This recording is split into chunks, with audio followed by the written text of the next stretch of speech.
네, 오늘 읽은 말씀이 사도행전 6장이에요. 우리가 벌써 1장에서 5장의 말씀을 배웠어요. 그동안에 배운 내용을 한번 정리해 볼게요. 오순절날 성령님이 강림한 이후에 이 땅에 교회가 시작이 되었어요. 여러 핍박 가운데서도 부흥하게 되었죠? 네, 이 외부의 핍박에도 사탄이 하나님의 일을 방해하려고 내부의 핍박으로도 안 되니까 바로 교회 내부까지 들어오기 시작했어요.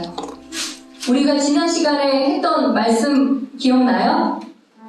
뭐 했어요? 우리 지난주에, 지지난주죠? 제목. 사탄이 지금 교회 내부로 들어온 내용이었어요. 아나니아와 삽비라. 그죠? 기억나시죠? 네. 삽비라가 성령님께 거짓말을 했어요. 거룩히 구별되어야 할 교회 안에 이런 문제가 있는 것을 하나님께서 그대로 둘 수 없으니까 이 사람들에게 죽음을 허락하였다고 한 것 공부했던 거 기억나시죠? 네. 네, 교회는 세상과 구별되어야 해요. 그것을 성경에서는 뭐라고 할까요? 세상과 구별되는 것. 하나님의 속성이 바로 거룩. 네, 하나님은 거룩한 분이세요. 그러므로 그분께서 자신의 피값으로 세워주신 이 교회도 반드시 거룩해야 한다고 했어요. 여러분 기억나시죠? 네. 네, 사도행전에는 초대교회의 모습이 나와요. 그때 당시 구성원은 전부 어떤 사람들이었을까요? 초대교회 첫 번째 교회 사람들은 100% 유대인이었어요. 그죠? 요 교회 구성원이 유대인만 있는 것이 뭐가 문제가 될까요? 문제가 돼요? 네. 왜 문제가 될까요? 네? 네. 선생님 보기엔 큰 문제는 없는 것 같은데? 그런데 여러분, 사도행전 우리 핵심 절이 뭐라고 그랬죠? 핵심 절, 우리 암송까지 같이 했는데. 사도행전 1장 8절. 한번 펴보세요. 사도행전 1장 8절. 이게 사도행전에 우리 처음 사도행전 들어갔을 때 이렇게 네모표에 있었던 내용이었어요. 핵심 절이 1장 8절이었고, 예, 이거 여러분 암송까지 했는데, 노래 부를 때 한번 안목 한번 해볼까요? 네, 시작. 오직 성령님께서 너희에게 오신 뒤에 너희가 권능을 받고 예루살렘과 온 유대와 사마리아와 땅의 맨 끝 지역까지 이르러 나를 위한 증인이 되리라 하시리라. 네, 이 명령을 예수님께서 제자들에게 주셨어요. 그런데 그 말씀대로 하지 않고 지금 계속 예루살렘에만 문제가 머물러 있는 것이 그게 바로 문제가 되었던 거예요. 그러면 왜 유대인들은 이렇게 예루살렘에만 머물러 있었을까요? 이유가 있어요. 왜 나가지 않고 예루살렘에만 머물러 있었을까요? 네, 유대인들의 마음속에는 유대 민족이 언제라도 전체적으로 회심하면 하나님께서 예수 그리스도를 다시 보내주시면 바로 이 땅 가운데서 하나님의 왕국이 이 땅 가운데 세워진다라고 믿고 있었어요. 그러니까 이방인들에게 말씀을 선포해야 된다는 생각은 이 사람들 속에는 전혀 없었던 거예요. 이해하시겠어요? 네. 여러분 생각해 보세요. 초대교회 예루살렘에 모인 이런 생각을 갖고 있었던 것은 잘못된 것은 아니잖아요. 네. 나쁜 의도로 모여 있는 것도 아니죠? 그렇지만 여기서 여러분이 중요하게 생각할 점이 있어요. 그것은 여러분 이제 앞으로 믿음 생활할 때 아주 중요한 포인트예요. 내가 생각하기에는 이렇게 하는 것이 좋고 또 그것이 하나님을 위한 것이라 할지라도 그것이 하나님께서 원하시는 것이 아니라면 하나님은 여러분의 생각대로 두지 않으신다는 거예요. 네, 여러분 이해하시겠죠? 네. 바로 이 초대교회 성도들에게 예수님께서 원하시는 게 뭐라고 했죠? 우리 방금 같이 읽은 이 세상 끝까지 나를 위한 증인이 되라고 하신 거였어요. 하나님께서 이 계획을 이루기 위해서는 유대인들이 예루살렘 성전에만 모이는 것을 버리고 밖으로 흩어져 나가는 일이 생겨야 복음이 선포가 된다고 했잖아요. 네, 바로 이러한 배경을 이해하고 오늘의 말씀을 듣길 바랍니다. 네, 오늘의 제목은 뭐라고 그랬죠? 기도할 때 선생님이 얘기했는데 오늘의 제목 잘 듣고 있었는지 중간중간에 퀴즈를 한 번씩 내야 될 것 같아요. 기억 안 나요? 네, 스데반의 믿음과 죽음의 의미라는 제목으로 말씀을 나누려고 해요. 제목에서 보니까 스데반이 왠지 저기 죽을 것 같네요. 우리 지난주에도 아나니아와 삽비라가 죽는 내용이 나왔고 오늘 바로 또 스데반이 죽는 내용이 나와요.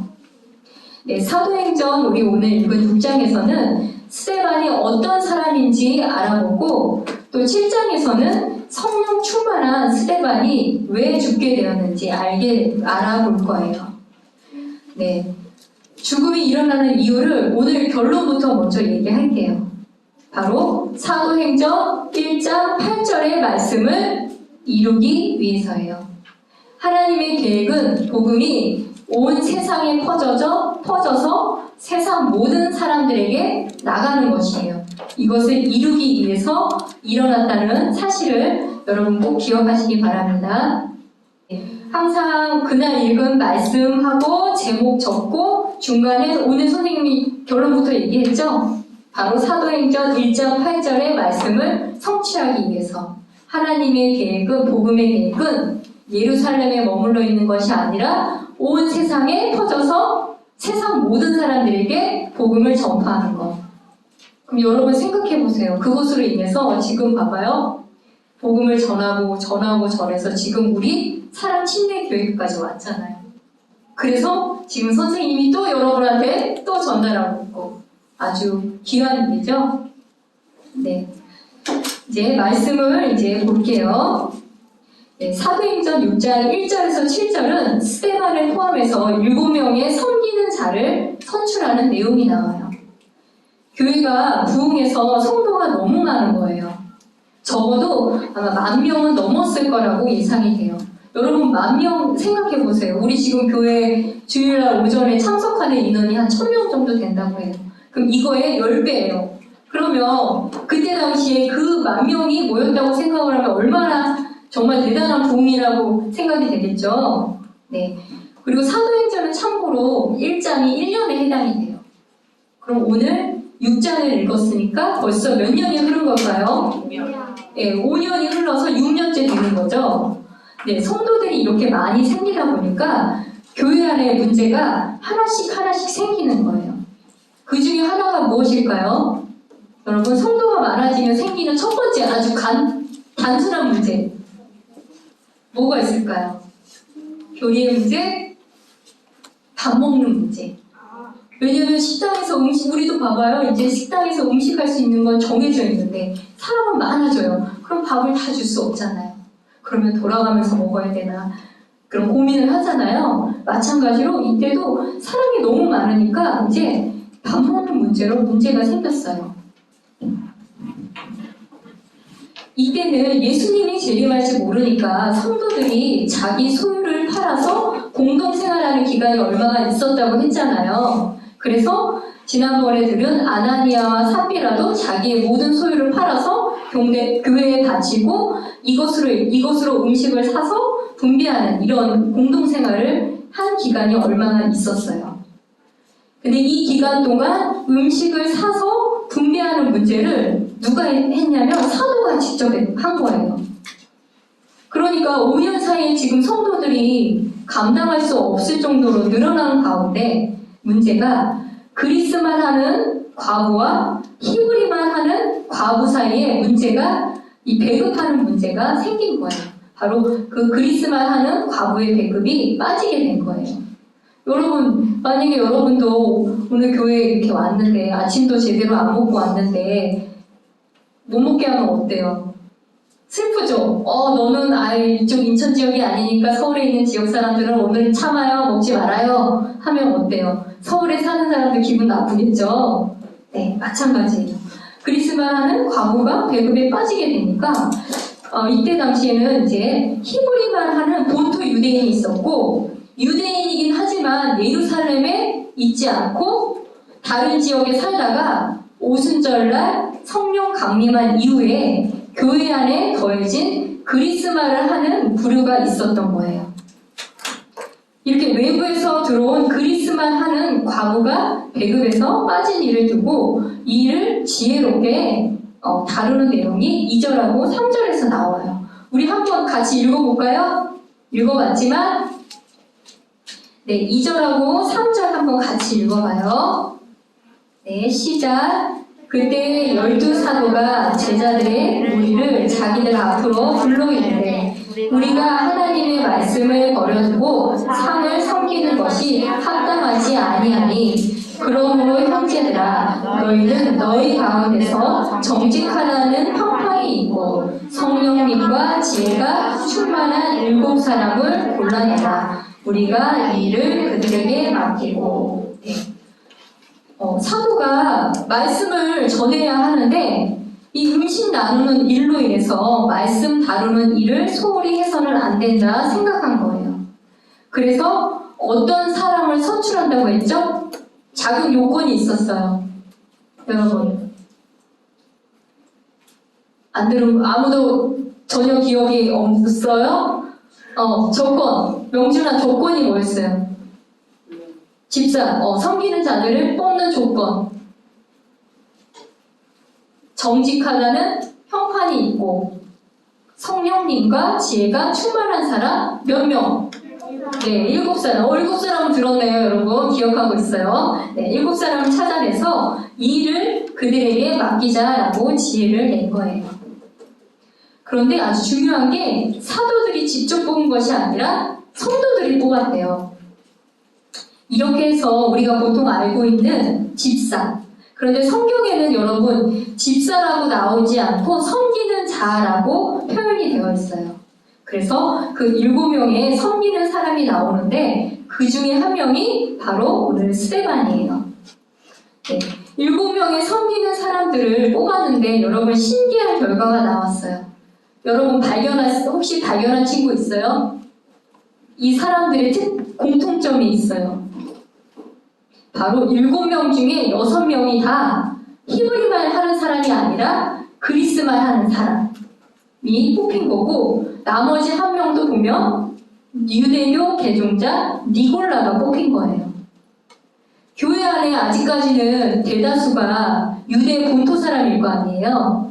그런데 본토 유대인들이 외부에 그리스말 하는 사람들이 당하는 어려움을 보고 이 사람들의 사정을 잘 아는 그리스말 하는 사람들을 뽑아야겠다 생각한 거예요. 여러분 학기 초에 혹시 반장 선거 하죠? 네. 네. 안 해요? 네. 그러면 반장 선거할 때 여러분 누굴 뽑아요? 보통 누굴 뽑아요? 그지? 친한 친구? 저 공약 좋은 애들 그래도 저기 언니는 공약 좋은 친구 뽑는데요. 네. 그럼 여러분 보통 솔직하게 나랑 친한 친구 뽑잖아요. 그렇죠? 아니에요? 네. 근데 오늘 봐봐요. 그 섬기는 자들을 뽑았을 때 하나님의 사람들은 주변에 어려움을 당한 자를 사랑하고 배려할 줄 아는 사람이 되어야 해요. 어떻게 뽑았어요? 그리스말 하는 사람들을 많이 뽑았어요. 왜냐하면 그리스말 하는 사람들을 도와주기 위해서. 바로 우리도 다음 반장 선거에는 여러분 이거 꼭 기억하고 정말 다른 사람들을 도울 수 있는 이런 반장을 뽑도록 여러분 꼭 해요. 네. 당연히 이 7명 중에 가장 뛰어난 사람은 스데반이겠죠? 그죠? 그러니까 우리가 지금 이 성경 기록에 남아서 우리가 지금 배우고 있잖아요. 스데반은 말씀 선포의 능력을 가지고 있었어요. 특별히 사람의 필요뿐만 아니라 이 말씀을 전하는 그런 섬김을 했다는 거예요. 스데반은 성령님과 또 지혜가 충만한 사람, 믿음이 충만하고 8절에는 보니까 권능이 능력이 있다라고 평가하고 있어요. 네, 이제 스데반의 말씀을 전하는 그 섬김이 8절에서 15절에 나오게 돼요. 네, 하나님께서 8절에 보니까 스데반이 믿음과 권능이 충만하여 백성 가운데서 큰 이적과 기적들을 행하니라 이렇게 나와 있어요. 여러분, 이 이적과 기적들을 행하는 사람은 누구에게 주셨어요? 여러분, 초대교회 할 때 누구에게 주셨죠? 이적과 기적들을 일으킬 수 있는 사람들은 바로 사도들에게 주셨어요. 그런데 하나님께서 사도가 아닌 스데반에게 이렇게 이적과 기적을 행할 능력을 주시는 이유는 무엇일까요? 무엇일 것 같아요? 바로 하나님이 그 미리 하심을 통해서 스데반이 쓰임을 받게 된다는 것을 알 수 있어요. 이렇게 특별하게 하나님이 쓰시고자 하는 그 사람들에게는 이런 능력을 주시는 걸 우리 알 수 있어요. 그래서 회당에서 어떤 자들이 일어나 스데반과 논쟁을 벌이는데 스데반이 어때요? 믿음도 충만하죠, 성령도 충만하죠, 지혜도 뛰어나죠, 또 이적과 기적을 일으키는 사람이니까 이 스데반하고 논쟁을 했을 때 이기는 사람이 단 한 명도 없었대요. 멋있네요. 선생님도 이런 약간 언변의 능력을 좀 가졌으면 좋을 것 같아요. 네, 부럽죠. 네. 네. 이렇게 스데반이 말씀 전하는 걸 너무 잘하니까 당연히 어때요? 그리스도인들이 많은데 더 많이 더해지기 시작한 거예요. 그럼 여러분, 이제까지 우리 말씀을 들었을 때 일어나는 공통점이 있어요. 이렇게 말씀을 잘 전하는 사람이 나타나서 말씀을 전하면 어떤 일이 발생을 하죠? 먼저 시기를 받아요. 유대인들한테. 그래서 유대계의 전통에 따라 사람들이 이제 스데반을 죽일 수밖에 없다고 모의를 하게 돼요. 죽이려고 이제 거짓 증인들을 세우는 거예요. 여러분, 유대인들에게 주신 십계명에서 한 가지가 뭐였어요? 거짓 증언하지 말라고 했잖아요. 그죠? 살인하지 말라도 있고. 그런데 오히려 알고 있음에도 악용을 해서 거짓 증인을 세워서 사람들을, 이 믿음의 사람을 죽이는 악행을 하는 거예요. 스데반이 이 일을 두고 공회 앞에서 증언하는 내용이 우리가 읽어보진 않았지만 7장에 기록되어 있어요. 보면 7장에 몇 절까지 있냐면, 그러니까 앞에 1절에서 54절은 이 스데반이 사람들 앞에서 하는 설교의 내용이 나와 있어요. 어쩌면은 이 성경 기록에서 나와 있는 가장 긴 설교예요. 우리가 읽어보지는 않았지만 선생님이 요약을 해보면 내용은 이스라엘 역사를 기억하면서 지금 유대인들이 있는 자리에서 스데반이 이렇게 선포를 하는 거예요. 이스라엘 민족이 어떻게 하나님을 대적했느냐, 우상 숭배를 하면서 하나님을 어떻게 괴롭게 했느냐, 심지어 하나님의 아들인 예수 그리스도까지 잡아 죽였잖아요. 이런 내용을 지금 본토 유대인이 있는 이 사람들, 유대인 앞에서 선포를 하는 거예요. 여러분, 이 이야기를 할 때 스데반의 얼굴이 어땠을까요? 그러니까 반대로 여기에 아주 그냥 이슬람 사람들이 다 있어요. 안 믿는. 근데 여기서 우리가 예수 그리스도를 믿어야 합니다 이렇게 선포할 때 어때요? 조금은 저 사람들이 나를 죽이면 어떨까? 이런 두려움도 생기기도 하고 조금 위축되기도 하고 이런 거잖아요. 그런데 그의 얼굴이 마치 천사의 얼굴과 같을 정도로 밝게 빛나는 것을 볼 수 있어요. 죽음이 얼마 남지 않았지만 예수 그리스도의 영이 있는 사람은 대단 이렇게 담대한 거예요. 아마도 스데반이 죽을 각오를 하고 이 마지막 설교를 한 것이 아닐까라는 생각을 해볼 수가 있어요. 역시나 이렇게 설교를 마쳤을 때 그들이 큰 소리를 지르며 자기들의 귀를 막고 한 마음으로 그에게 달려들어 도시 밖으로 그를 내던지며 돌로 쳐서 죽였어요. 바로 죽인 거예요. 스데반은 하나님을 부르며 주 예수님이여 내 영을 받으시옵소서 하고 이렇게 마지막을 이렇게 맞게 되었어요. 네, 여러분, 오늘의 핵심 질문. 이 스데반의 죽음을 통해서 하나님께서 이루고자 하시는 목적이 있어요.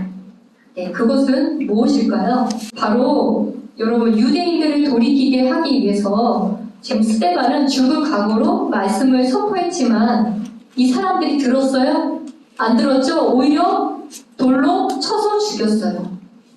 유대인들은 이 일을 통해서 하나님의 정죄를 받고 AD 70년에 멸망하게 돼요. 이거는 역사적으로 있는 사건이에요. 그래서 온 세상으로 아주 뿔뿔이 흩어져 나가게 되었어요. 그러니까 당연히 교회는 핍박이 있으니까 예루살렘에 머물러 있을 수 있을까요? 없죠? 그래서 유대와 사마리아로 도망가게 된 거예요. 드디어 사도행전 1장 8절의 말씀을 성취하게 되는 이 계기가 된 사건이에요. 앞에 얘기한 것처럼 우리가 생각하기에는 그죠? 하는 의도와 이렇게 이 유대인들이 제자들이 예루살렘에만 머물러 있으니까 하나님이 이렇게 강권해서라도 이 일을 진행을 하신다는 것을 우리 배울 수 있었어요.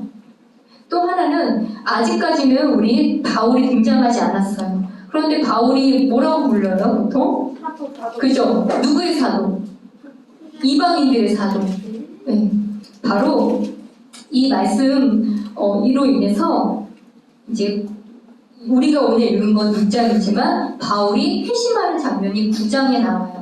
8장에서는 사마리아인에게 복음이 선포되고 9장에 와서는 바울이 회심해서 구원받는 내용이 나오고 10장에서는 드디어 처음으로 이방인이 고넬료가 구원을 받는 내용이 기록되어 있어요.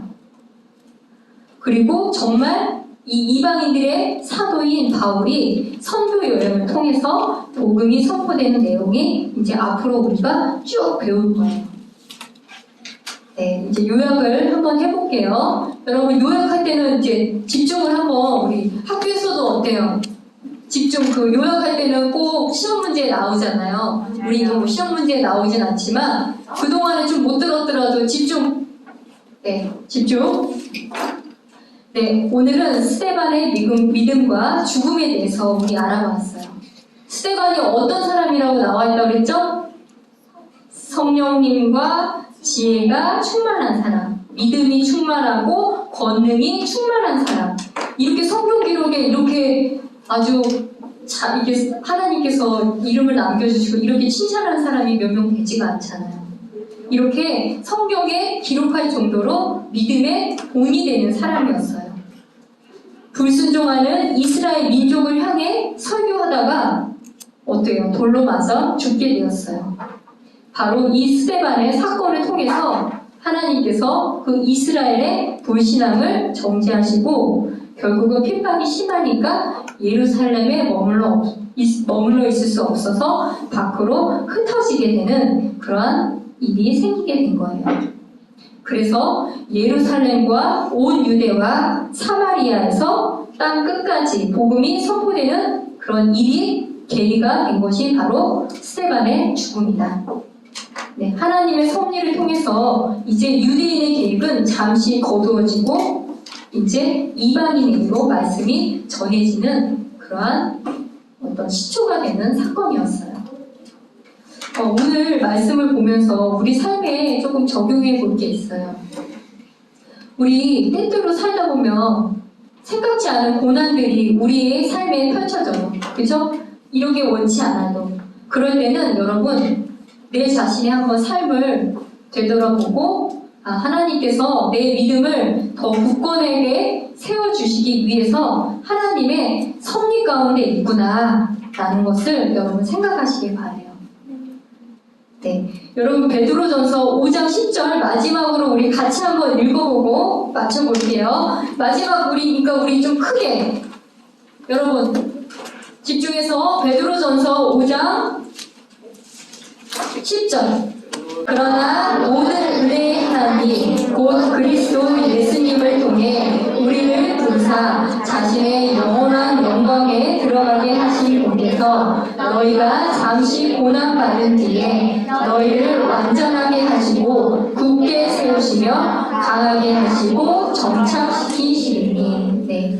여러분이 잠시 받는 고난을 통해서 여러분들을 완전하게 하신대요.